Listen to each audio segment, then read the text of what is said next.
Hey, everybody. Thanks for joining us tonight with the KingsAdvisors, Curia Regis number 2. My name is Dan, and I'm joined by my co-host, Caleb. How you doing, Dan? I'm doing I'm doing great, Caleb.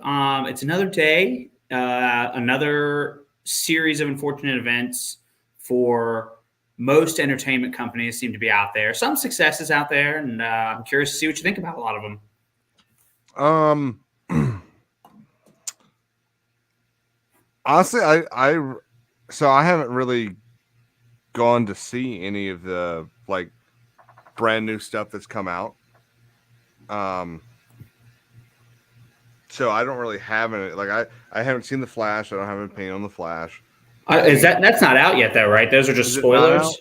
Yeah, it's like early access has been out. See, I've been seeing so many of the early access things. Like I just haven't seen the details. Indiana Jones isn't out yet. I think Spider Right. Verse is the newest thing. Okay. Yeah. Little So. Mermaid has been out. Oh, that's right. Yeah.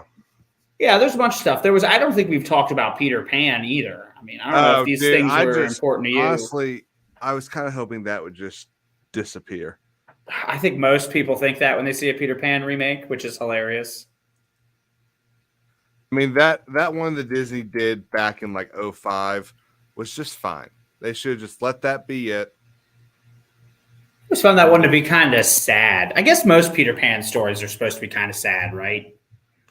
I mean, kind of. You've You got think? It's about growing up Tinkerbell and dying. You've got the children want to go home, but they also don't. well, they only want to go home because Wendy has told them that like it's good to have a mother and these rules are there for a reason. And like a lot of us, you got to grow up because certain things are easier, but then you should always remember your childlike heart because then that's what the father shows us at the very end. That even though he's been stern and mean the whole time, and he comes up and apologizes and he's like, "Oh, I'm sorry, like maybe I've been too harsh." And then he sees the ship sailing away and he's like, "Oh, I remember when I was a boy." And you realize he's been had adventures when he was a kid, and you're like, "Oh man, it's full circle. Like you can't ever Well, let it all go." it's kind of the point of Hook. Well, yeah, Hook is like an extension of it because it's like he Yeah. comes back for Wendy's daughter, right? Mm-hmm. But then he is ready to grow up, so Wendy almost gets to be his mother-in-law, which is almost like a weird full Hang circle. on. I think one of us is misremembering. Yeah. I think you are misremembering Hook. Robin Williams is Peter Pan. Yeah, but he comes back for Wendy, but Wendy's old because time is different in Neverland. So she's like an older woman, but he comes back and he marries her daughter, and they have a family together. And then Peter kind of resembles the father in the Peter Pan movie, and his kids get whisked away because they've heard the stories, and the grandmother tells them that who Peter Pan was, and then it's all about his kids kind of learning that they need their father, and Peter needs to step up as a father. It's not just all sternness; he's got to be loving and playful and stuff too. I just watched it not long ago. Clearly, I need to go see it. I need to watch it again. Oh, it's great. The guy who plays Hook is amazing. Yeah, I always saw it as Peter Pan had left Neverland, and he marries Wendy, have kids, and he forgets. And then what's his name shows up, I think, to find him because, like you said, time moves differently. So for them, it's like been a month or two, but for him, it's been almost half a lifetime. So the other guy shows up to find him, realizes that Peter Pan is no longer Peter Pan, and that's kind of when the whole fighting amongst the Lost Boys ensues. Is that not right? I mean, he takes his children. Like that's the big part because Peter Pan's not home, so he steals the children, and then he comes back and he finds the big drag mark along the wall, and that's the movie. And then he comes back and he's like, I got to go back into Neverland because the grandma's like, don't you know this is Hook? Hook has come back. And Peter's like, you're right. He doesn't remember it. And he has to go back and kind of has to relearn it because there's new Lost Boys. And he has to go save his kids because his kids getting lured in to be like, he's getting groomed by Captain Hook to be like the next Captain Hook. Yeah. Because his dad didn't come to the baseball game because he turned into a lawyer. Yes, we are talking about the beautiful 1991 fantasy adventure movie, Hook. Yes, we are. I'm glad he got it just from the context clues. He can help settle the debate. Now he can decide. I think we're both right, to be honest with you, Caleb. But I do Yeah, think you should watch it again. I do. Yeah, it'll be on my movie list this weekend. Actually, speaking of movie lists for this weekend, last week, last week I finished my Lego Coliseum. Oh man, And that's cool. during the build, I watched several Roman movies. Oh, nice. Which did you watch? About what periods? Obviously, you gotta start with Gladiator. Nice. I just watched an interview about Russell Crowe, but go on. So what's funny is I actually started with catching up on some of the network TV shows that I like. And then I was like, you know what? We need to get into the theme. I want to see the Colosseum on screen. So watch Gladiator. Beautiful. Then I watched Ben-Hur. Oh, nice, bro. That is an Obviously the original. absolute classic. That's actually the first time I've seen that. Like all the way through, or just like in general? Just that. So Wow. I've seen the animated one when I was a kid. It's voiced by Charlton Heston. He did this whole project in like 99 or something like that to make an animated Ben-Hur. So I saw that, and I was under the impression that it was basically the same thing, but it is a little different. Different things happen in the live action one than happens in the animated one. Oh, like what? I've never seen the animated one. Yeah, it's actually fine. It's a pretty good movie. Then I watched the animated one to see what the differences were. And then I watched Julius Caesar with Charlton Heston. Oh, nice, dude. And let's just say this week I've been in quite the Shakespeare kick. Well, that all checks out. That fits the entire theme of everything I know about you, Caleb. Yep. And that inspires me because I am right in the middle of I'm reading this book. It's just called The History of Rome, and it's like 1,000 pages. So I'm just like right in the middle of it. It's by this like really brilliant scholar in the 70s, Michael Grant. And is this the this isn't the rise and fall of Rome? No, this is not the one. That's not the most famous one you're thinking of, and I can't believe I'm blanking on the name. Gibbons. Gibbons is the gentleman who wrote that, The Rise and Fall of the Roman Empire. But dude, that's awesome. That's great. Julius Caesar's my favorite Roman. So everything's crazy about it, and it never looks back after it. So it's just the period is just one of a kind. You know what I mean? It's like the fact that I've always been a Octavius fan. Yeah, I mean, there's no denying, the princeps, like he's the guy who basically invented it and set the standard that nobody ever could meet ever again. Mm-hmm. But yeah. Sorry, not Octavius, Augustus. Yeah, the same person. Yeah, one of the same because he takes the name Augustus when he gets adopted by Caesar. Yeah. Well, he does it. About that for a second. He does it actually during his rivalry with Mark Antony to give himself the more legitimacy over his rival of being like, well, I'm a Caesar, even if you're a pretty powerful military commander, because, Augustus wasn't he was, not a military commander. So yeah, that's probably why he was so good.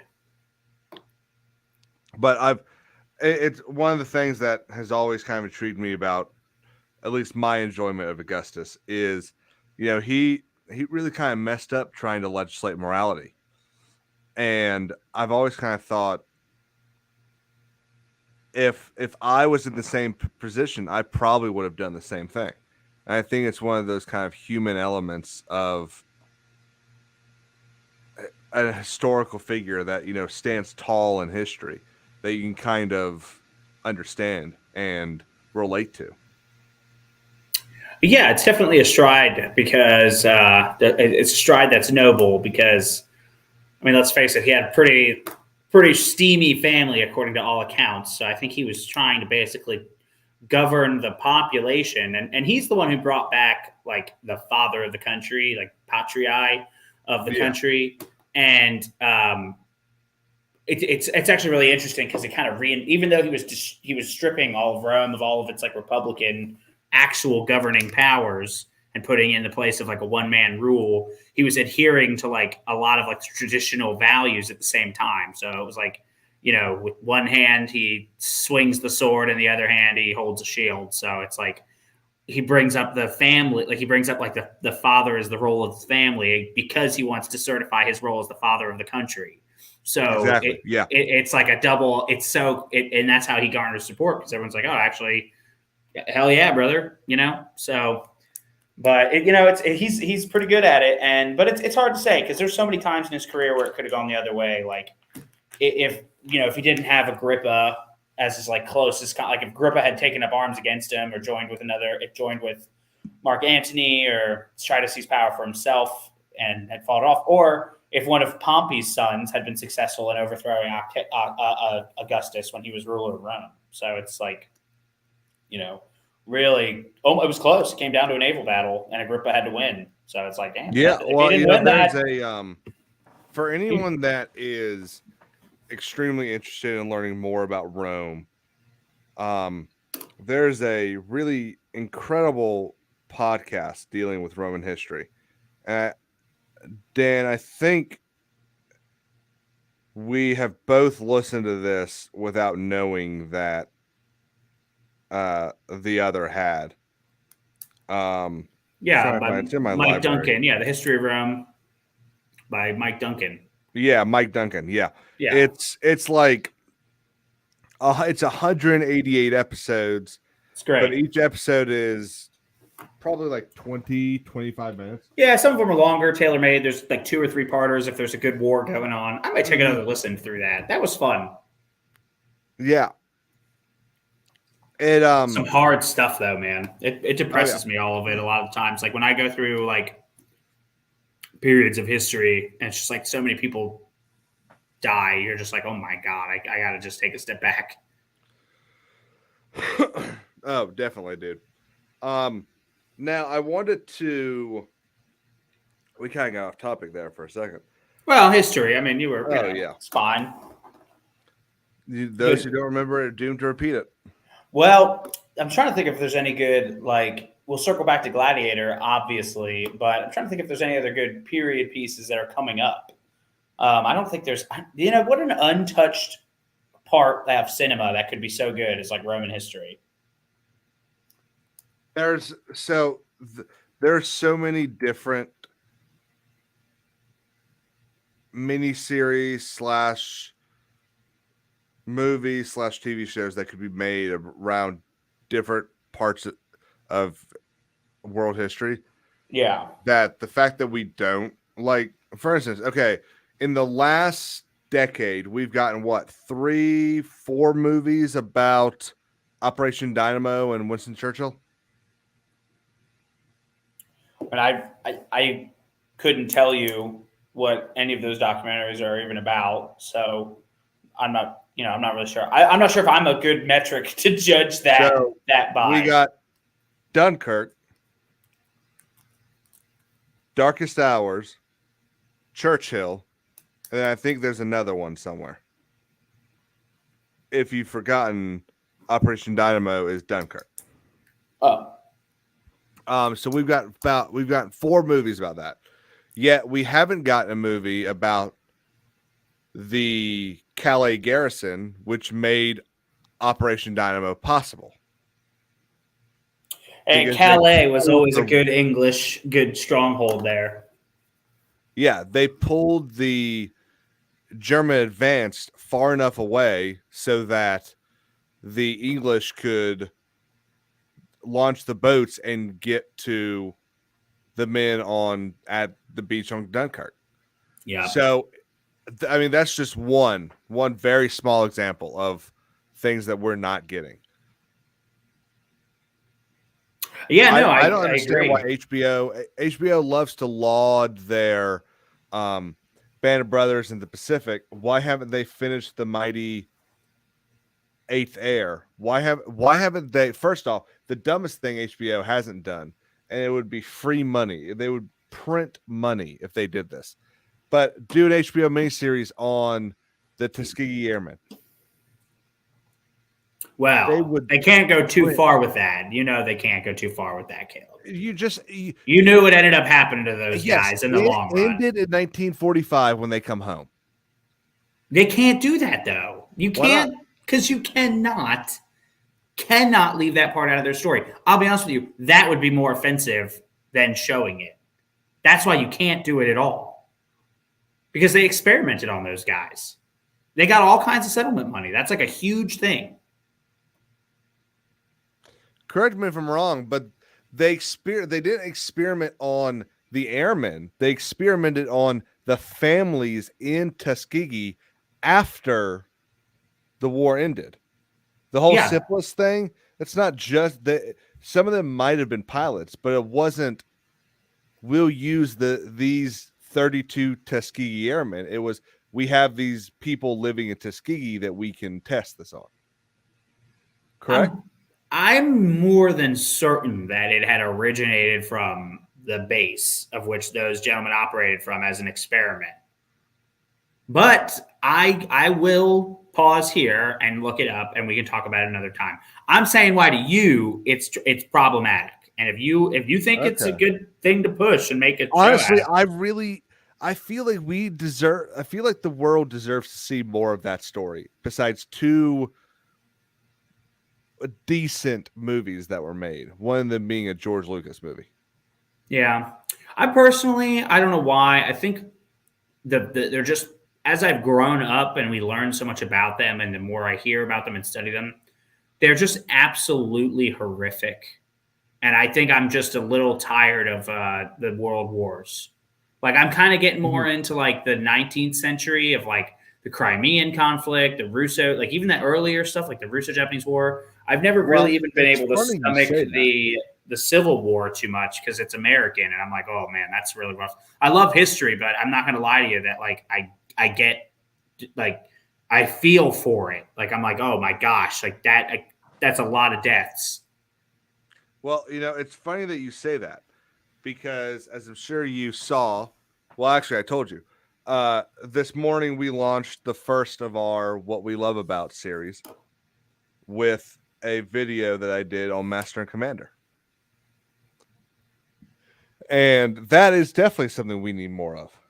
First off, it would be it might not be easy. It might be expensive, but more movies based off the Jack Aubrey novels would be incredible. More movies based off or TV shows based off of the rest of the Horatio Hornblower novels would be incredible. In fact, Ian Grefford has said many times that he's tried to buy the rights so that he can do it. Well, and that's why I'm excited for that new Three Musketeers movie coming out. Like, that looks like a really solid. So the first one came out around Easter, and I spent about a week trying to find it online, and I couldn't find it. Oh, it did? It already came out? So remember, there's two of them. Yeah. Well, technically there's three. There's an American-made Musketeer movie that's coming out, I think, in like a month. But the French thing that we were talking about a while back, there are two of them. One's called D'Artagnan's, one's called Milady. And the D'Artagnan one came out around Easter, and Milady comes out around Christmas. Oh, I didn't even realize it had come out. Yeah. I thought it was coming out this year, but I guess it is April 2023. Dang. Was it? And you said you couldn't find it? I couldn't find it. I looked at a lot of corners of the internet that I try to stay away from now. And oh, really? It says it's got a 96 on thing. Well, that's great, because earlier when I was looking, it had really bad ratings. There were a lot of people that were like upset that the French messed up their own story. And I just remember thinking, from the trailer at least, that it did not look at all like they were going to mess it up. Oh, really? I thought it did. I didn't think they were going to mess it up either. let's see. Let me share my screen here. This is IMDb for it. You see a 7 is what most people are giving it. Let's see what France is giving it. Oh, wow.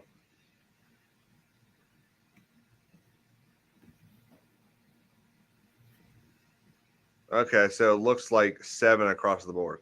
Well, that's still not bad. Where's... If I exit that, do I... Here we go. I don't want a spoiler.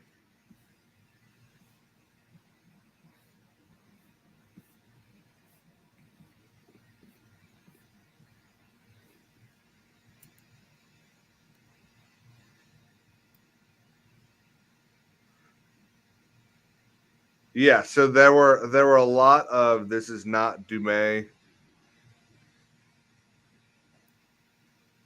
which surprised me because from the trailer it looked extremely what I would have expected from a live action Three Musketeers. Dude, it wouldn't. It might not be out like on DVD yet or something. Oh yeah, no, it's not, or at least not that I know of. D'Artagnan might be now, but Well, I'm looking now. I just was hoping to see it, and I can't find anything about what to watch. Like it was like Amazon. I looked on Amazon. It's like not there. I was like, okay. It's all over. Everyone's like, oh, here it is. Like, oh, it's like here's a review. I'm like, how do I watch it? exactly. I think it's one of those. It's probably one of those issues with living in the United States where, that stuff has to make it across the Atlantic. Well, I'm just curious what even website would it be on? Like, because I can change my location to France. That's not a problem. Oh, I didn't mean like I was using VPN to change to France. I meant like websites that I'm not going to mention online. Oh, Sail on the High Seas. Yeah, I don't mess around with that. Yeah, I can pay for it. I'm a little, grown man. little Sea of Thieves. I can pay for it. I'm a grown man. Thanks. I'm just saying, like, I mean, I understand people got to do what they got to do. It's Amazon, Amazon, iTunes, and Vudu. That's weird. All right. Well, I'm not going to sail in these seas anymore. We'll have to check that out. Sorry for everybody who had to endure that. But yeah, it looked good. I didn't realize it had come out, but I'll have to try to keep an eye out for that. Did not see the Spider-Verse. Not to abruptly, Yeah, I haven't really heard anything bad. I've heard some theaters have had some issues with sound. yeah, but I can relate to that.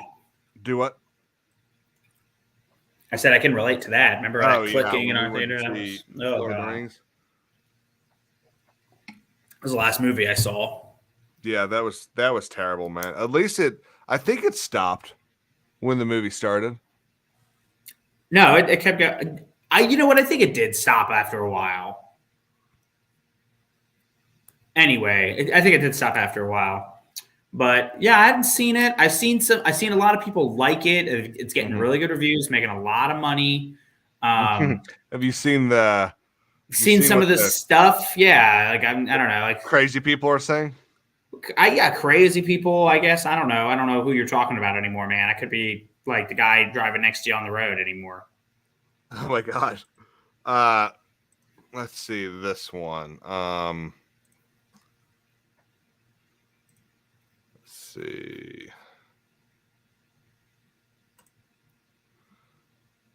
Present, share screen. Stop saying Spider-Gwen isn't trans. We need a Spider-Man who's trans.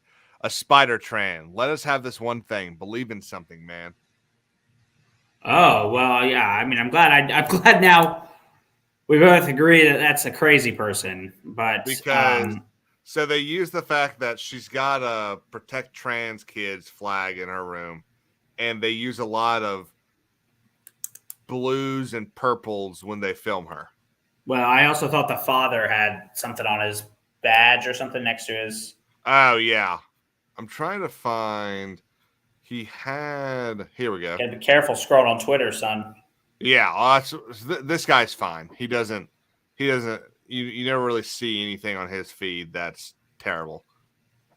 But these compilations he does are absolutely awesome. This is Master of the TDS, and I'm giving him credit because he always says, I don't care if you use my stuff, just give me credit. But yeah, these are all these people just so angry that someone might say there's nothing in the story that says she's trans. Oh yeah, they don't like it when they get used like that. Oh no. So this is what this is. What's it called? It's called queer baiting now. Yeah. So someone basically said, "Oh, look at all these things. This shows that Spider-Gwen is a trans character." And people pointed out, "Hey, there's nothing there's not like canon or anything.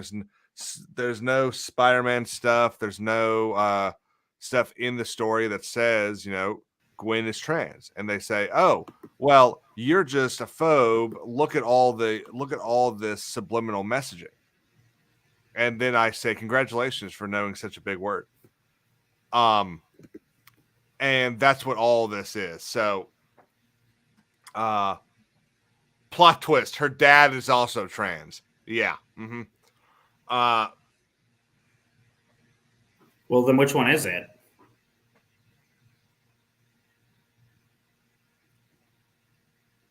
Is he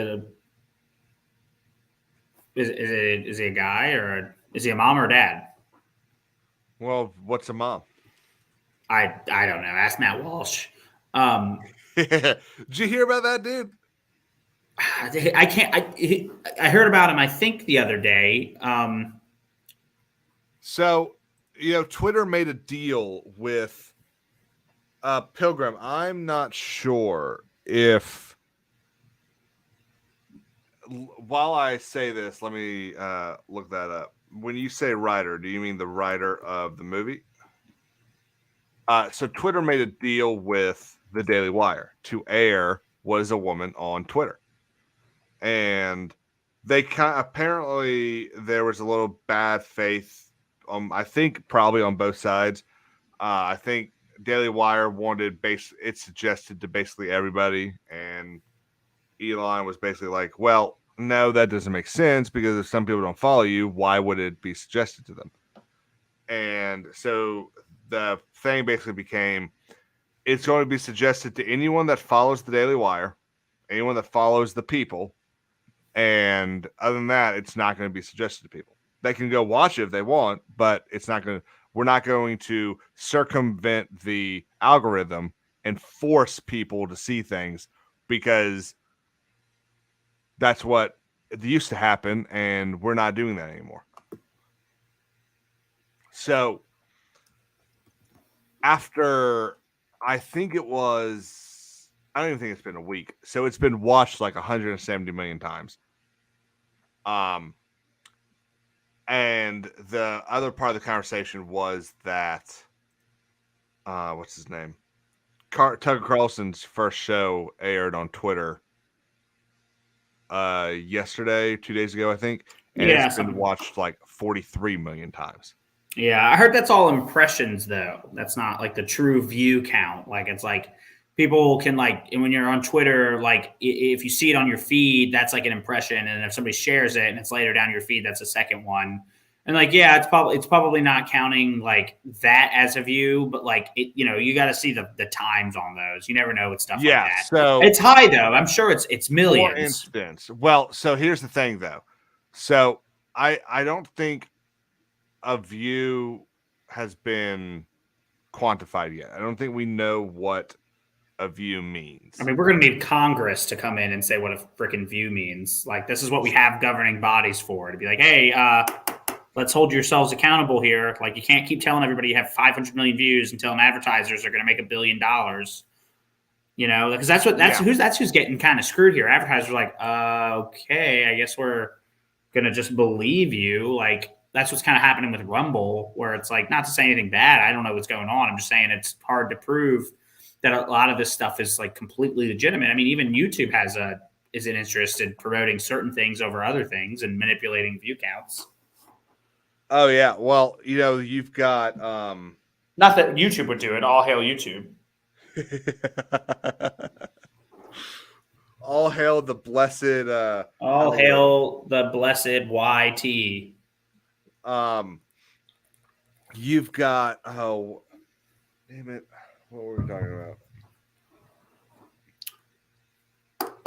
Yeah, so there was this big conversation about it. And I think F&T talked about it probably a couple months ago, where is it a view if I'm scrolling through and you have a video?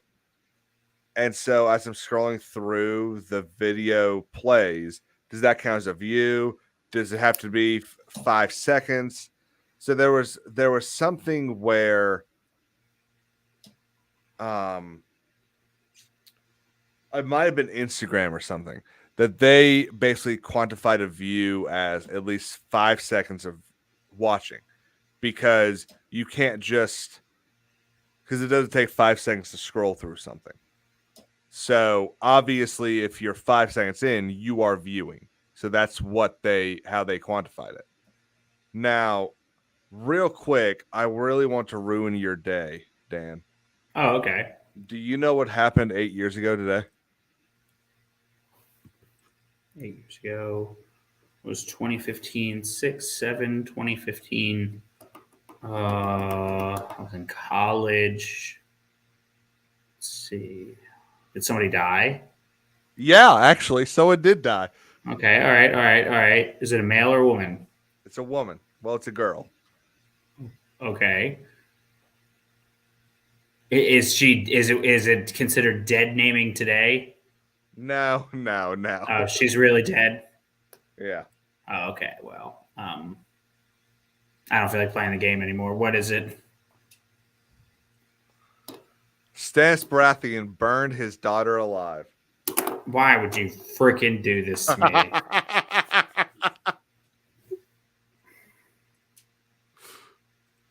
Yep.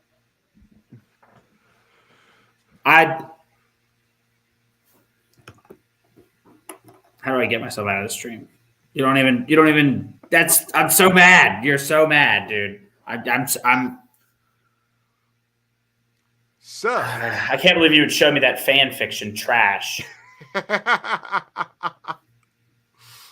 So going into Take that off the screen. Going into the part of the stream that is always inevitable. Oh God! Is this where we're starting today? They ruined this. They ruined what could be one of the best parts of the movies of the show, or what's coming up in the books, because there's so much cool stuff that could happen. So, returning to King's Landing. This is Radiant Intelligence. We have the casting of Blood and Cheese. Now, we're not going to tell you exactly why Blood and Cheese is a big deal. But meet Mr. Cheese. Yeah. You don't like it? I mean, it's great casting. Yeah. So if you want to have any idea of this guy's acting capability or anything like that, go watch. I think it's like season 3 of Line of Duty. The seasons, for the most part, are they don't really build on each other. There's like an overarching storyline, but it really only starts at like season 3. But I think they nailed this casting. Yeah. And then they had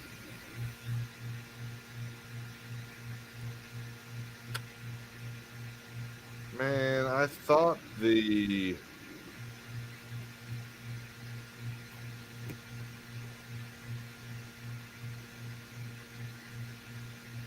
I don't wonder what a lot of people are going to do. Like, if they're going to be like turn on them, or if they're going to.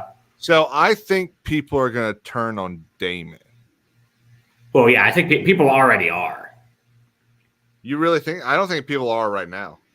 In the some of the forums they are, and some of the other forums they think he's like a mysterious gray character, and sometimes you're just like, do you even watch the show? Like, I know it's supposed to be like edgy and kind of like grim dark, but like George R. R. Martin is a huge fan of fantasy, and just because he does things differently, there's a lot of things he does similar to most other fantasy things. Like, a lot of fans think it's not going to come down to a prophesized lost king with a sword, but it might actually come down to a prophesized king with a lost sword. Or like a legendary sword, which would be John with like,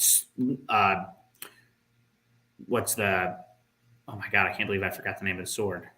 Dawn with Dawn. That's what a lot of people think is going to happen. It's going to be John wielding Dawn at the wall or somewhere else fighting for humanity.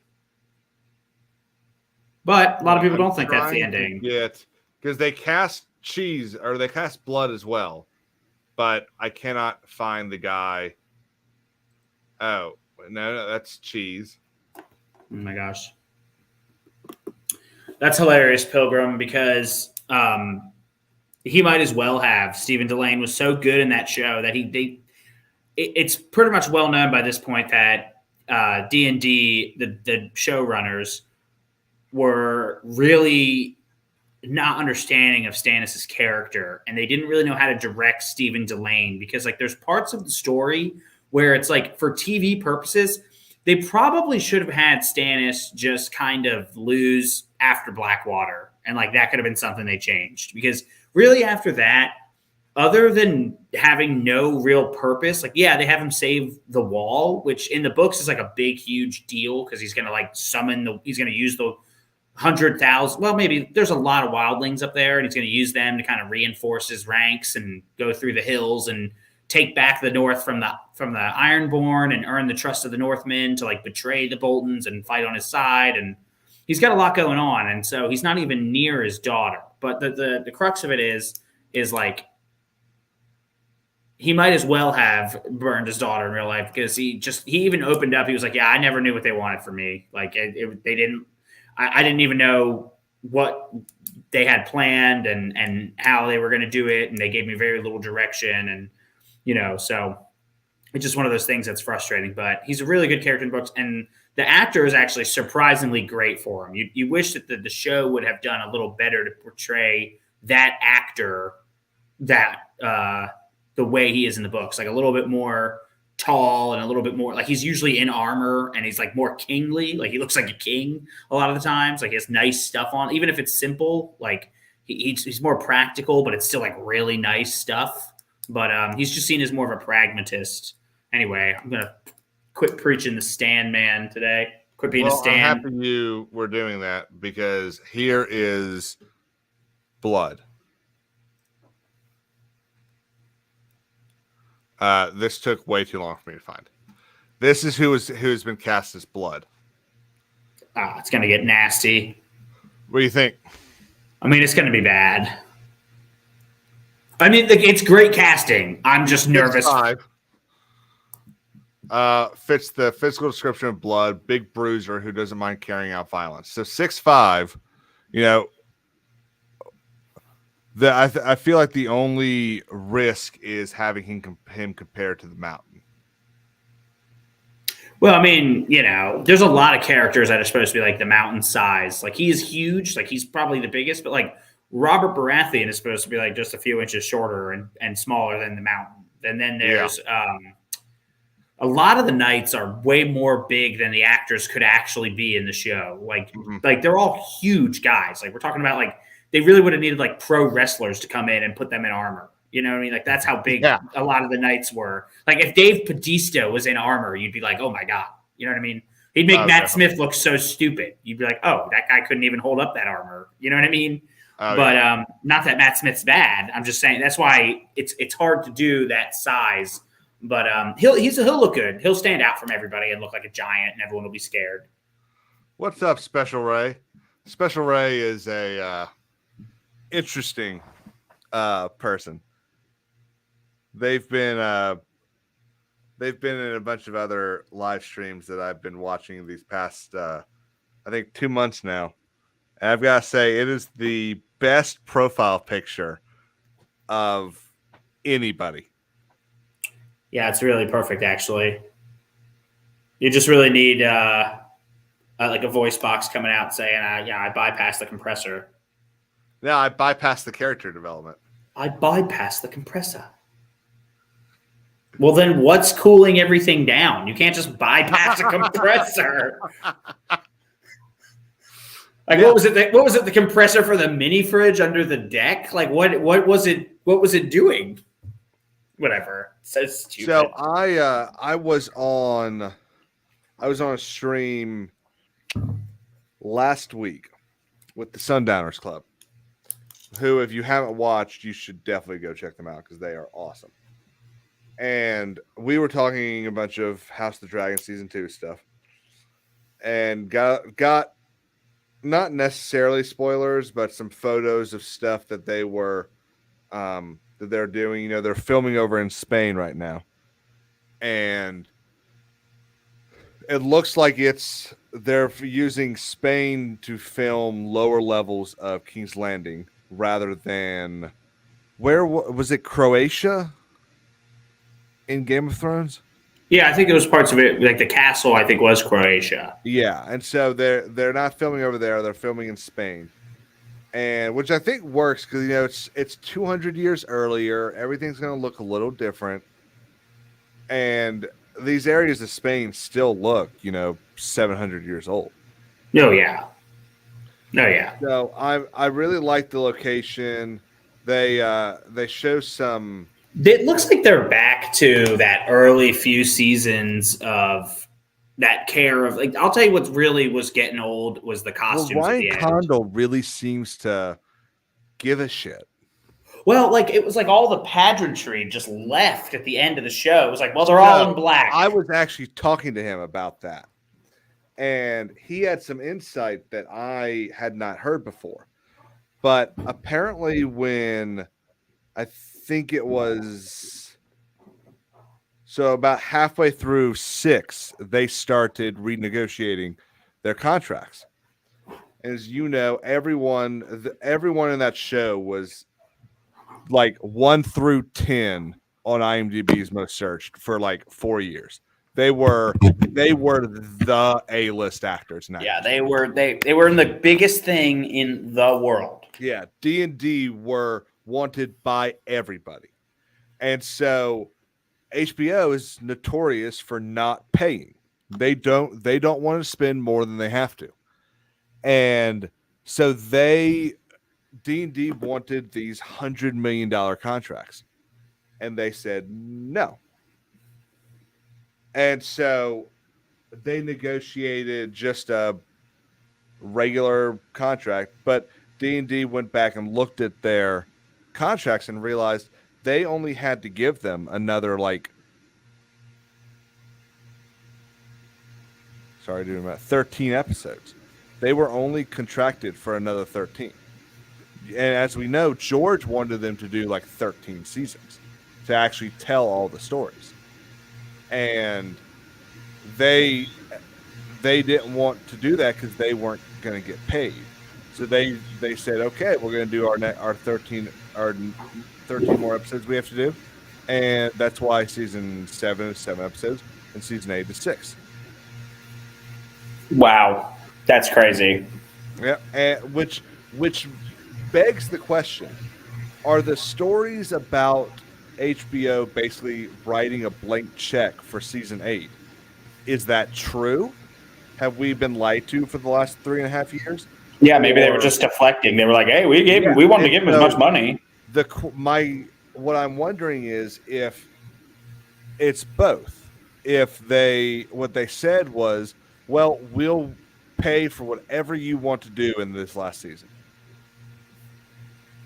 That's what I think probably happened. I think they probably wanted to go out with a bang and try to overspend so that that was the conversation. Because if you remember at the beginning of the season, that was the conversation. That this was the most expensive television show ever produced. Yeah, it's honestly, it's a little depressing, man. Like, it was such a cool thing. Like, I remember telling people like to get into it, and I'd be like, "Yo, let me know if you have any questions." Like, I read the books, and Man, I remember sitting in contracts class with you. and I remember those days too. Yeah, so that we could sit there and talk about theories and what we thought was going to happen. yeah, and I remember a lot of people did too. A lot of people would be. We had like 7 or 8 people sitting there before a law school class, just not even yelling, just like talking about Game of Thrones, man. Like how good it was, and we were trying. Like some of, like, I know there was another book reader there, and I think had you read the books at the time then, or did you read them after that? Yeah, I'd read them all by then. Yeah, I think you and I were trying not to like spoil where people were going with things. And I was trying my hardest not to be like, yeah, well, the show's kind of shit now because they ruined Stannis. So it was a harbinger of things to come. The answer is no. The ending of Game of Thrones is not worse than Rings of Power. I would say in terms of what they had, like Rings of Power wasn't the biggest show and then shit that last season out. You know what I mean? Just because it was expensive doesn't make it, the biggest show. Like, that's why it was so disappointing when Game of Thrones did that, because it was like, oh, what? Arya just swam through a shit canal after getting stabbed. Parties for me too. We cooked like Game of Thrones themed food. For the first episode, I had lemon squares for Sansa, Littlefinger chicken fingers. Us too. We'd order pizza or get some wings, and everyone would shut the hell up on a Sunday night. It was so nice. Yeah, remember when Sunday night was like the thing? I was just thinking about that, to be honest with you, man. I was just thinking about that today. I was like, man, it used to be really cool when you would have that to look forward to. Like Sunday night was a really like good time. Most people were going to watch that, and then you could talk about it for like the next week, and it was all theories and it was all like memes, and now it's all dry and it's gone, and George won't finish the freaking book, so we have nothing, and we're just like tired of it. Like it just like, I wish I hadn't gotten so invested. Like I wish I didn't know all the stupid stuff. Like, I wish I'd used that. I'm glad you got invested. I'm glad I got invested. Yeah, I mean, like, I'm still an awesome story, even if you just stop after season 7. I know there are problems with season 7. The show is dead to me. The show is dead to me. I'm talking even about the books, man. Like, I'm talking more about George. Well, on that note,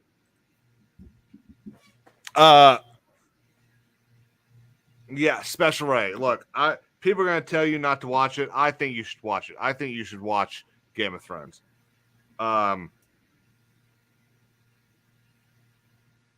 I mean, it's the first 4 seasons are probably worth it on its own. Like the first season alone is good, and then if you can get to the end of the 4th season, probably just stop.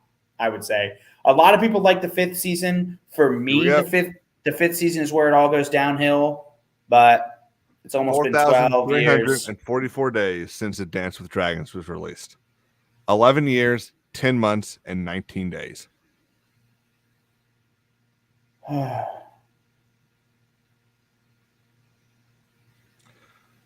Tolkien books come out quicker than that, and he's dead.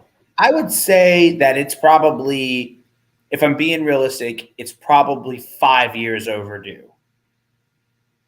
Yeah, honestly, it should come out probably around 2016. When the show was at its highest. Yes, and then it would have exploded. Spring should probably have just come out. Maybe just coming out, or everyone's sitting on it waiting for it because he was like, oh, it's going to be different. Yeah, I didn't tell him the right ending. That would have been great. I'd love for that to happen. And if he's not, he's such a ball of contradictions, because on one hand, his famous thing is he's like, oh, there's two types of all. There's just gardeners and there's architects. And I'm more of a gardener, where I like to see where things grow and where they lead. And, those are the things that drive me. And those are how my characters get so deep. And it's like, well, that's admirable. And your characters are very deep. But you also have told people like the ending of the story. So you clearly, have some wires in your garden, right? Like you have some things for the vines to grow to, right?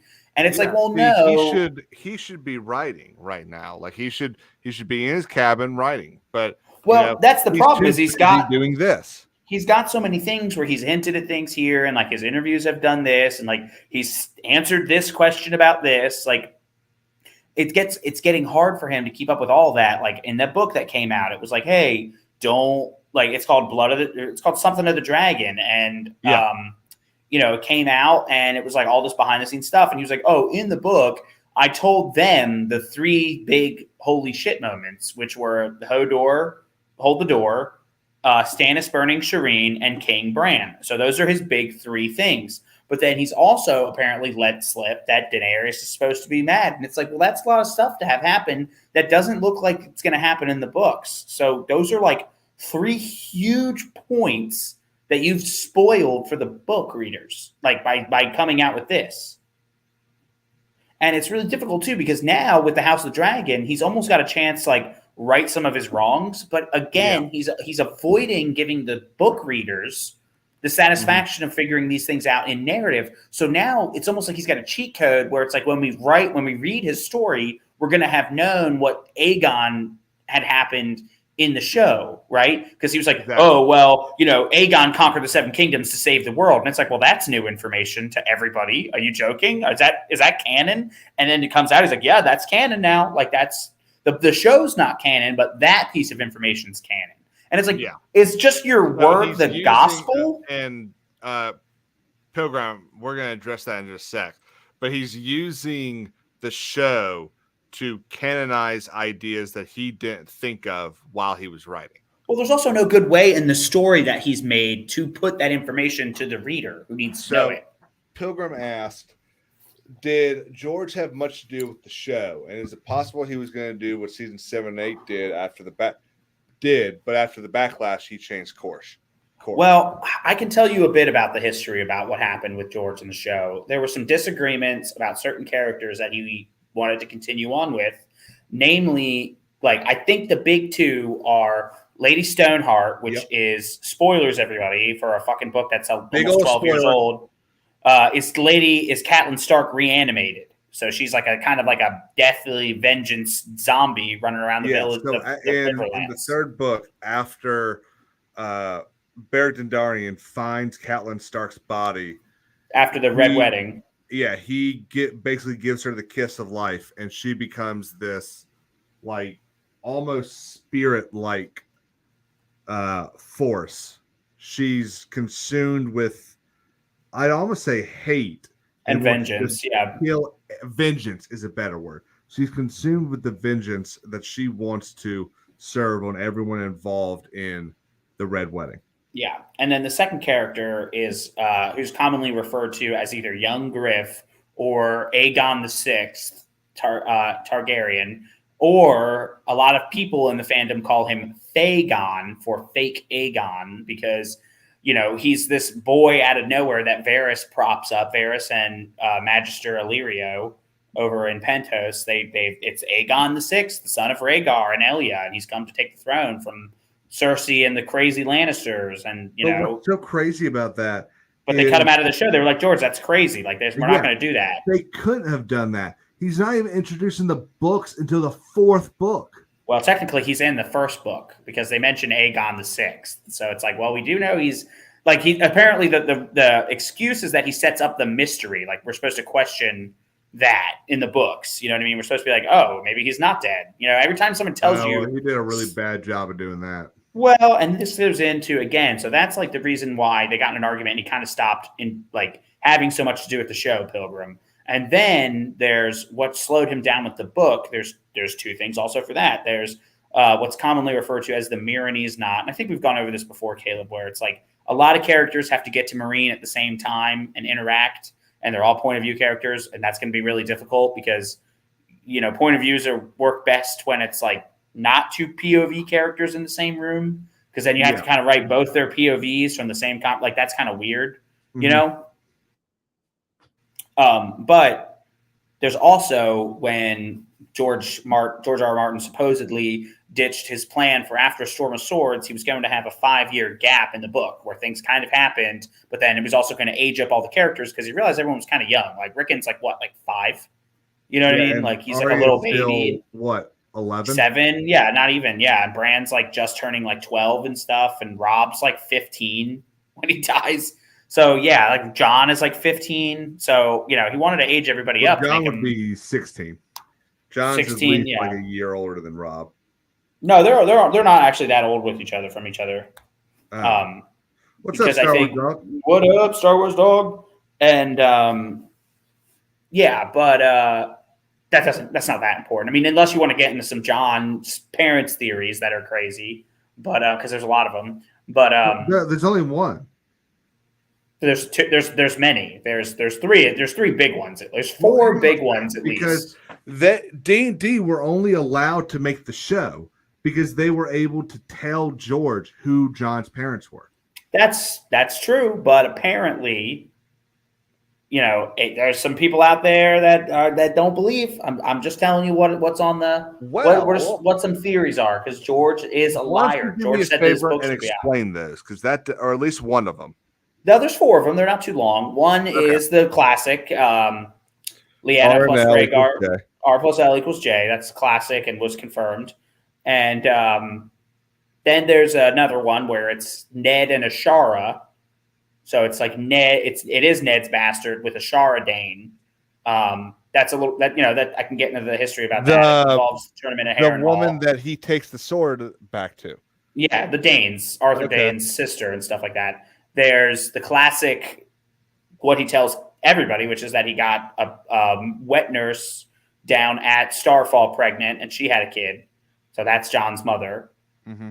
And then there's, there's a lot more theories, to be honest with you. There's theories that it's like Arthur and Lyanna's kid. It was Arthur, because there's crazy ones, dude. It's like it's Arthur and Lyanna's kid. It's, like there's a weird one where it's like Rhaegar's and Ashara's, and there's a bunch of weird ones where the people Tumblr weirdos get crazy with it. People are just tired of having known the answer for so long, so they want a. Well, here's another thing too. Some people think it's Brandon Stark's son, Ned's older brother's son, on Ashara. Some people think that he raped her. Some people think it's Benjen is Jon Snow's father, that he raped her, and that's why he's sent to the wall, because it's never really explained. And otherwise, Selmy would have his head. Selmy would have whose head? If Benjen did sleep with Ashara and dishonor her and rape her and put a baby on her. And who was Ashara again? Ashara is Arthur Dane's sister, the one who danced with she danced with a few people at the Tournament of Harrenhal, and that's who Ned apparently fell in love with, but he was duty bound after Brandon died to marry Catelyn, so he broke her heart. But Barristan Selmy also loved her, but he had a white cloak, so he could never really even interact with her. Man, and then there's the theory that there are twins that Lyanna gave birth to, because Mira Reed and Jon Snow are the exact same age. And who is the only other person who returned from the Tower of Joy? Howland Reed. Oh, yeah. And who does he send north to protect Bran? Howland Reed and Jojen. Well, he sends his daughter, Mira Reed. His daughter, yeah. Because there's a lot more with him.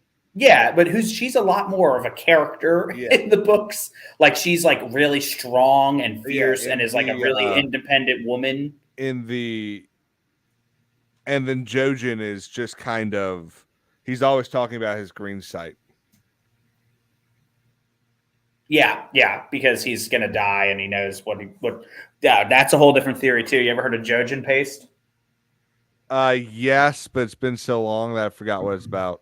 Well, only if you want to keep going into some Game of Thrones theories. But Jojen paste is essentially once Bran in the Dance with Dragons gets to the cave, he kind of there's not really a whole lot of interaction anymore. He's just kind of training with Bloodraven, and Right. like getting fed some like what's what they call it acorn paste. Like it's just what the children of the forest eat.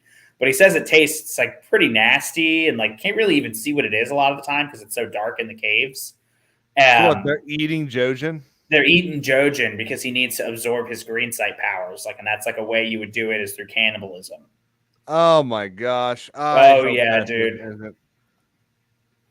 But that's like it's like a dude. You should look it up. It's like it's like confirmed. Like people are like, oh, that's confirmed. It's like as confirmed as, let me say, I'm trying to think of what it says confirmed as because I believe it's happening. Like I'm like, oh yeah, that's definitely happening after reading it. It's probably as confirmed as the night lamp theory. Which one is that again? That's the one where Stannis is going to lower the Freys onto the ice. I don't remember that one. Oh, bro. Don't do this to me on Stan or Man Day. So the other day when I was talking to Sundowners about all this, we were talking about, oh my God, dog. We were talking about the Jon Snow show. And, you know, Kit Harington's given multiple interviews where he basically said, yeah, I was pissed because I thought this entire time, all the last decade, that I was going to be the one to do it. And then well, who knows what George whispered in his ears on the red carpets and was like, yeah, it's all about you, kid. Like, who knows? You know what I mean? Like, who knows what he said to everybody along the way of like, hey, Jane, like there's this great post where it's like a green text where it's like an amazing like what we could have had instead, like what fans can come up with instead of like the show we got. And I'll find it in 1 second. I'll share it with you in the private link. But yeah, dude, it's really, really good. And it's gonna make you mad. You're gonna be like, oh my God. And like I think we should share it because it's so good because I almost don't want to describe it, but it's like one of those what we wanted versus what we got kind of things. And but I'll find it here in just a second. It's gotta be here. Yeah, so we're sitting there talking about the Jon Snow show, and because there's so many indications that basically say this show is happening. It's just more of a matter of when and not if. So the belief is that just kind of looking at the history of HBO, that it will happen once they're able to check enough boxes in what they like about the script and overall story and all that.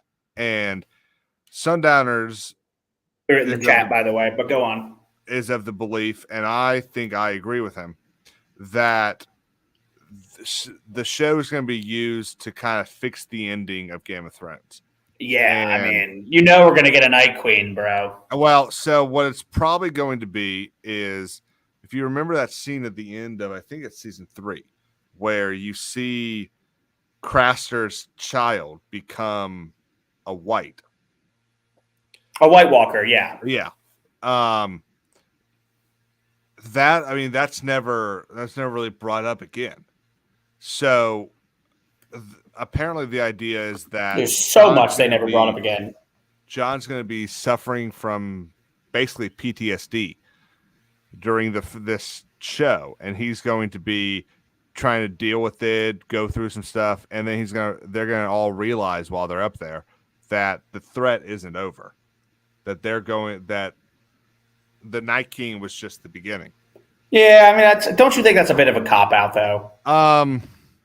Yes, but like you're going to tell me after all of this, oh, that was just the Vanguard. If I can like, finally why? see Jon Snow be the Azor Ahai that he's supposed to be, I think. Okay. Share that thing. The thing I put in the private chat. Let me put in the private chat. Okay. Oh boy. And special right, they're the scales of justice. We just have different things that weigh on down on either side. We have a general logo, and then each of us just kind of have a logo we like. So Yeah, I tell you what I need to do. I need for the next one. I need to put the general logo over the rose down there. Yeah, you should. That ugly rose. Well, it's a red and a white rose on purpose, right? Yes, I'm being. Do you know I'm being nasty on purpose, right? Might have to zoom in, but yeah. Okay, I think I've read this. Final battle of humanity versus the dead. Bran is warged into the past, being protected by Jaime and Brienne. White Walker stabs Brienne with her own sword. She lays on the ground dying. Cut to young Jaime kneeling, with Aerys Targaryen saying, "In the name of the warrior, I charge you to be brave." Jaime kills the White Walker, and after a brief moment of grief, draws the sword from Brienne. Now aflame, cut to Aerys. "Do you swear to defend the innocent and the helpless in the name of the Seven?" "I swear it." Audio of Jaime and Brienne parting Audio of Jaime and Brienne's parting plays as Jaime looks around. They say the best swords have names. Any ideas? Night King appears and stares at Bran, his ultimate target. Oathkeeper. Jaime steps in between them, laughing somberly. "Do you know what they call me?" As Azor Ahai walks towards the Night King, all that can be heard is a cacophony of voices from past seasons cursing, "Kingslayer! Kingslayer! Kingslayer!" It would have been good, man. It would have been good. That would have been better. Yeah, that would have been way better. A lot of people think that Jaime's going to be it. It's not Jon. It's people think there's 3 of them. There's a lot going on with the books, man. People think it's going to be Jaime, Dany, and Jon, or Tyrion and well, Dany Tyrion's and Jon. supposed to be one of the Targaryens to fly on one of the last 3 dragons. I don't know, man. See, that's another thing that just gets it starts to get to where it's like, just looks write like the a books, Targaryen. man. I know, but it's getting to all be like, oh, well, this is supposed to happen and that's supposed to happen. It's like, well, just write the freaking books. Like, it's like you get into these arguments with people where you see it's like, oh, well, Stannis is definitely going to burn his daughter. It's like, okay, well, if we take text literally, it says Stannis' decision to burn his daughter. And it's like, well, maybe it's a fake Stannis. There's fake people all the time. Maybe George is being facetious. Like, there's all these kind of things. Maybe he can change it. Like he says he's a gardener. Like you're telling me that's definitely going to happen. He's not even. So you're telling me he's going to crawl back. He's going to lose, crawl back to not the wall, and then burn his daughter, and then lose again, and then Jon is going to do the same thing and be like, I need to rally the North again. It's like, this is so stupid. I wouldn't even care at that point. But it's like a big theory is that if it's going to happen, Stannis has to win the Battle of Ice. He's got to take Winterfell, and he's likely got to consolidate his power in the North by putting a garrison at Moat Cailin and pushing the Boltons out of the North, out of the Dreadfort, and assigning it to one of his men. And so, like, if he stabilizes his control of the North, I would be fine with him losing after that. I'd be like, anything less than that, I'd be like, well, what is our main character going to do? Because they're going to have like something in place to take over. Like, if anything, Stannis is an amazing administrator. And I think once he takes back Winterfell, frees all the North and the tyranny of the Boltons, tries to put a Stark back in Winterfell, if Jon comes down from the wall, or Frickin comes back, or if he gets Sansa. Still alive. Jon's dead right now. Right, but a lot, obviously people think Jon's going to come back, and then I'll say the best theory is that Stannis sacrifices Shireen to stop the others. Like if he does it knowing the other, like the White Walkers, like they call them the others in the books. Right. If the White Walkers are like there, or if the wall is coming down or something, then I think Stannis will be like, okay. What's his name has finally found the horn. Maybe that horn that Sam has is the horn. That's what a lot of people mostly think. Oh, right, because he found a horn, but then so did Mance. Well, they burned the horn that Mance found. It was like a giant's horn. Oh, that's right. Because that's the fire that was supposed to be Mance's, but they send Mance to go get Arya. Arya, yeah. Well, quote unquote Arya. Well, they don't know. Nobody knows it's fake Arya except for the Yeah. Boltons and Theon, which is why Theon escaping with fake Arya is huge in the books. Mm-hmm. Like it's like a huge deal because if he's not there, if he can at least get it out that they don't even have the right Stark and they're still lying, well then they don't even have a reason to not, like, because people don't want their loved ones to get killed in this, so they don't want Arya to get killed. But So you know, we're it's a getting good ready to show, wrap or it's up. good stuff. Yeah. But what I wanted to do, I probably should have started this at the beginning of this stream, but I sent Dan here a screenshot of an article that I saw. Well, actually, I think it's a screenshot of a tweet. But while I get ready to pull this up, Dan, would you mind reminding the great and beautiful people of our chat the 5 rights included in the First Amendment? Well, it's real easy. That's the best part about the First Amendment is that, well, all the first 10 amendments is they're written by really brilliant men, and they're all laid out really, really well. So you've got basically your free exercise of religion. You know, you get to do that. You get your freedom of speech. You get the right to assemble. You get the right to petition the government, which means that you kind of get a right. Everybody gets a right in court. You didn't always have that right in history. Like, you know, it was like Roman citizens got rights to the Roman courts. Nobody else. You didn't just get to use the stuff that other people pay for. And but we do here in this country, which is what makes our country so great, is that anybody from anywhere can become a citizen and get all the rights and benefits of every other citizen, even if there's other things that come with being a citizen as well. Is that all of them? Speech, press, assembly, petition, and exercise? I think that's all 5, right? Yeah, that's them. Yep. Special right, that is the Second Amendment. So yeah, the speech is so important that we had it backed up by the arms. So apparently in the state of Illinois, they have decided to limit the First Amendment. Now, the reason this is a little iffy is, and Dan will make sure I say this correctly, that the Bill of Rights, the first 10 amendments, deal only with federal law for Correct. the first 130 years of this country. And then when the 14th Amendment was passed, it basically says that the 10 amendments also apply to state government. Yeah, so the states can't, like the federal law can't violate your right to assemble. But before then, the state could. The state could be like, Illinois could be like, no, you're not doing shit around here, buddy. Yeah, you know what I mean? Now but then they can't. So Illinois used to be a great state, Special Ray. A lot of these states. Michigan used to be a great state. Illinois used to be a great state. Everything's tough, though. Everything's, all these states have really ruthless histories. 6 days ago, Governor J.P. Pritzker signed House Bill 3062, which applies to cases brought against the state or any of its officers, employees, or agents. So, what this bill says is quite literally what this title says: Springfield or Chicago. You may only, as a citizen of Illinois, you may only sue the state in Springfield or Chicago.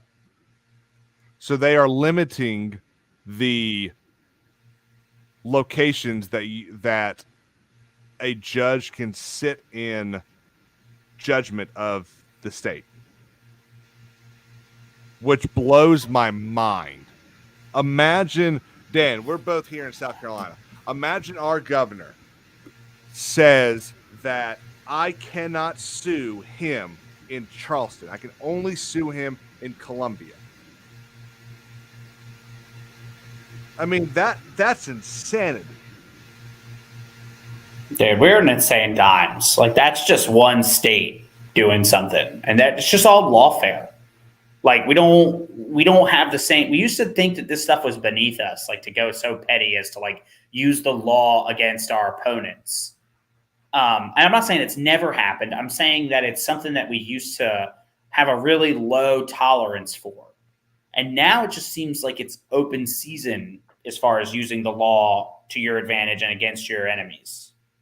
See, one of the reasons this is such a big deal is because the judges in Springfield and Chicago are usually in complete agreement with the state government. They're on the same party. They're elected by the same people. It's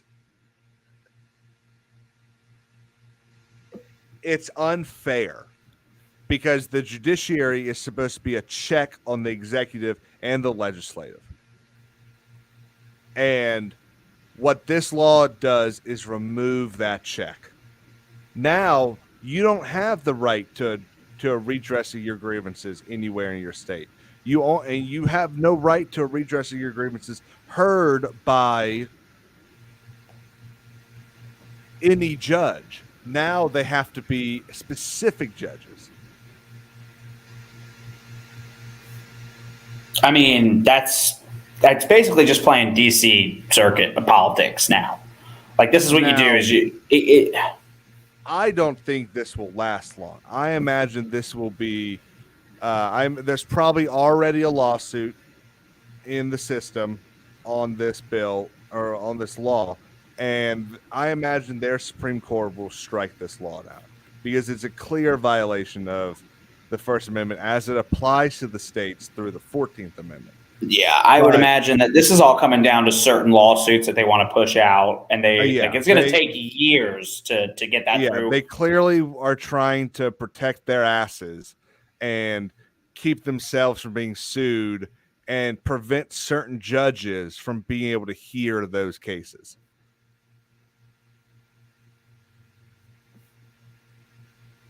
I mean, that sounds like some Soviet Union stuff. All cases will be held in this Moscow district where how can you ever expect a fair trial? Really, I'll tell you what it sounds more like. It sounds more like one of the reasons we fought a damn war in 1775. How about 1941, man? Well, yeah, sure. But in 1774, actually, let me pull up the date just so I'm 100% correct.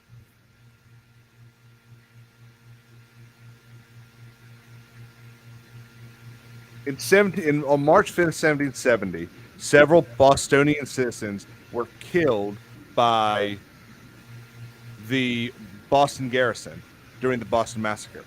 John Adams stood for the defendants at the bar and said that to attack a British sentry's post is illegal, and they have a right to defend themselves even to death. And a Boston jury said they were innocent. 3 years later, actually, I think it was a year later, the king ordered every single soldier that was ever committed, that would be tried, to be sent back to England to be tried there because he did not believe they would receive a fair trial in the colonies. And that's exactly what this is. This is the same thing, different author. And it disgusts me. That's tyranny, man. And there's nothing you can do to get that guy out. I mean, COVID solidified a lot of these positions in the government. Where you're never going to get some of these, and then, so they can make these absolutely against the people decisions. I guess he's going to have a special court set up for that in the counties. Pilgrim says, over here, they're trying to pass a law that the state has to interview middle and high schoolers to make sure they aren't being abused by their parents. So this is the thing. So, Dan, I don't know if you've ever read A Child Called It, but A Child Called It is the story of David Pelzer, who, I think still is, but for a long time was the state of California's worst case of child abuse and the United States' third worst case. And basically what his mother would do to him is she'd lock him in a bathroom with ammonia and Clorox and have him clean the bath while mixing all those chemicals. Well, we're not going to tell you what that does because I don't need a visit from the FBI. But let's just say it's not good. Something about trench warfare and gas masks. Then he'd have to. One time he was basically forced to clean his baby brother's diaper with his mouth. So just Caleb, why are you telling this story? I'm getting there. So the reason the stuff happened to him, as long as it did, and he'd show up to school hurt and beaten, and it was obvious, is because back then in the 70s and 60s, teachers didn't have the ability to call the police and look and alert local law enforcement when they believed children were in danger. They do now, and it was a bunch of big civil trials in the 70s that created these child endangerment laws. And now we're getting to the point where you've got all this stuff like gender theory and all that kind of stuff that has just been accepted by a certain group of people, and they're now trying to push through laws to protect this insane ideology. And they have no idea what's going to happen when that pendulum hits the other side.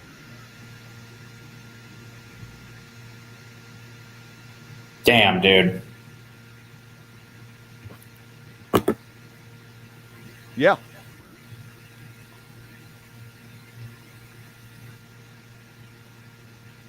Other than that, Mrs. Lincoln, how was the play? That was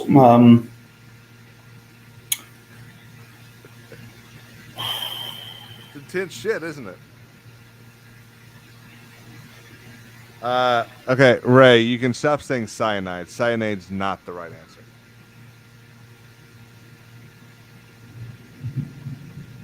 jeez, man. Yeah, I recommend anyone go read A Child Called In. It's actually what made me want to be a lawyer. And then I went to Richland County's family law courts, and I went, nope, get me the hell out of here. Yeah, nothing quite like family court to make you appreciate your life. I was there the other day. Hell. I mean, I don't want to say it's like it's real life. Like that shit's real. Yeah. Like those are people's real problems. It's mayo gas.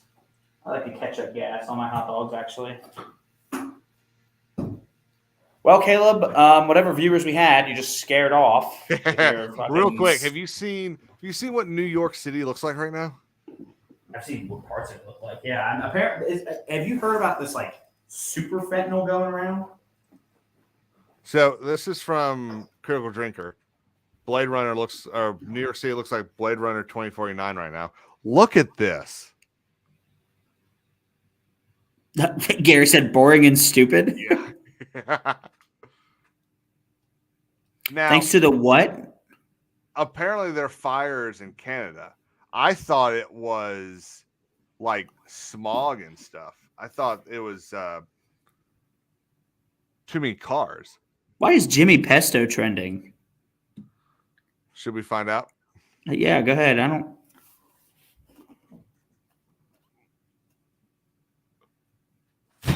What? He's been arrested and charged for his involvement in the January 6th Capitol attack. Wow.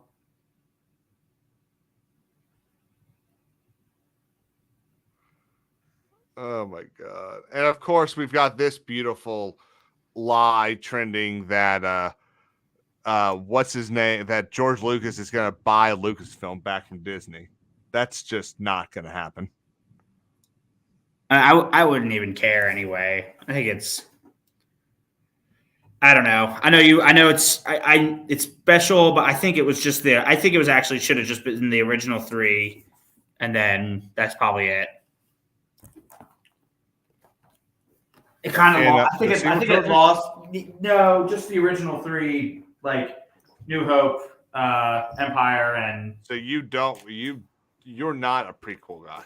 I love the prequels. I grew up with them, man. I just think, like, as I've grown up, I think that by expanding the universe, it kind of diminished it. Like, you could almost argue that it should never have even made a sequel, even as good as Empire was. Like, the first one was like it was such as like a space opera that, like the epicness and scale and the mysteries that were still left could have been so like mind-boggling for centuries. It's almost like if the Odyssey got a sequel after the Iliad.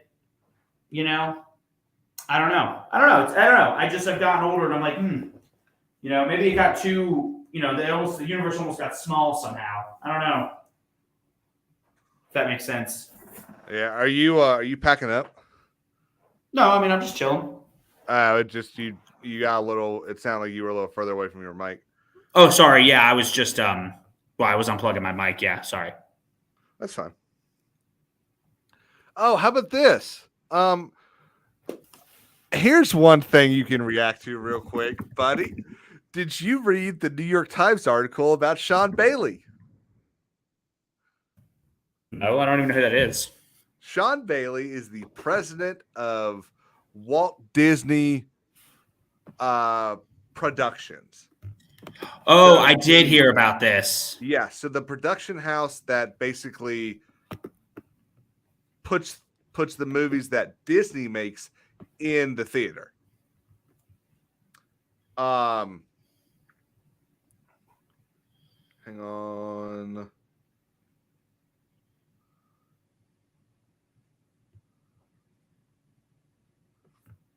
Man, I had this somewhere. Because what he says is so dumb, I want to get it right.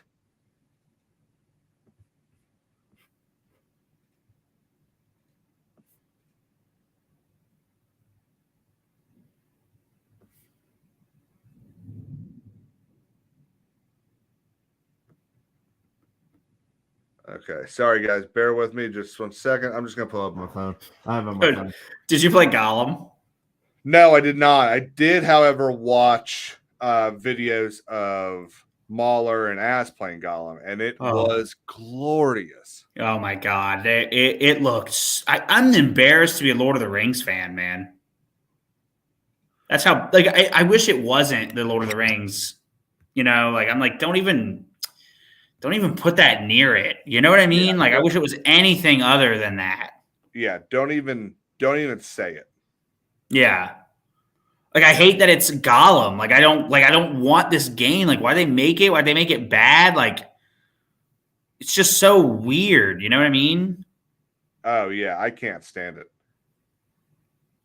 Like, I knew that this game was coming out, and I just never could really understand why.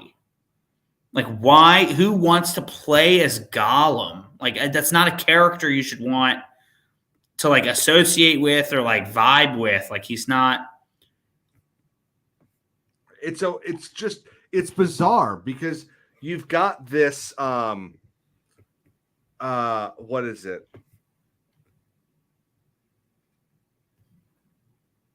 Oh, you've got these like Sega Genesis like graphics. Did you see the? Okay, here I got it real quick. I know you gotta go in just a sec, but the last little thing I want to hear from you about is Sean Bailey, the president of their production house, said the Lion King franchise has the potential to expand into, quote, a big epic saga like Star Wars. There's a lot of room to run if we can find the stories.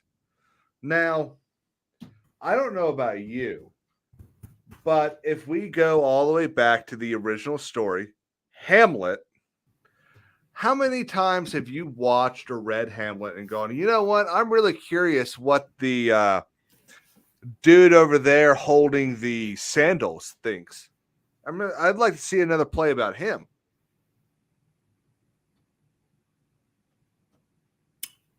Yeah, I mean, I wouldn't want to see that movie, but I'm glad you want to see it. Well, I'm joking, but well, I knew you were joking. I was trying to. Yeah. Why? What? It's Hamlet. There aren't more stories to tell.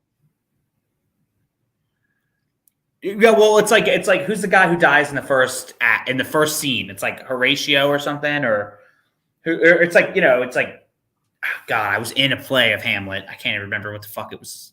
Who it is? I think like the first character is like Horatio, a ghost. You know what I mean? Like it's like right off the bat. I don't want to see a prequel about him, how he got there and how he got his special pants and his sword. You know what I mean? Exactly.